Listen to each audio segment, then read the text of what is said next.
اعتزل لحسام ابراهيم، قال له ده فاشلين يا اخي. مرتضى منصور بعت رساله الراجل بتاع التلفزيون العراقي بيقول له اعتزل لحسام ابراهيم، قال له ده فاشلين يا اخي.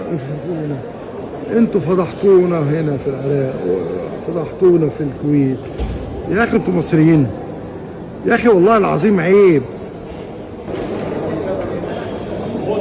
انا فوجئت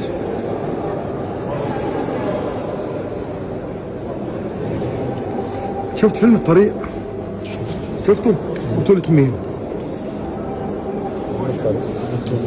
رشدي أباظة، سعاد حسني، حي كاريوكا. قصة مين؟ نجيب محفوظ. واحد مش عارف ابوه وقعد يدور على ابوه طول الفيلم وما لقاهوش. ده لاعب كرة عندنا، كان لاعب في نادي الزمالك. فجأة كده قال لك انا ابويا كويتي تقريبا، هروح ادور عليه. خلاص، نفس قصة فيلم الطريق. وابويا واصله كويتي. اتقفل عليه شتيمة حسام ابراهيم هنا، راح بيشتمهم في الكويت امبارح.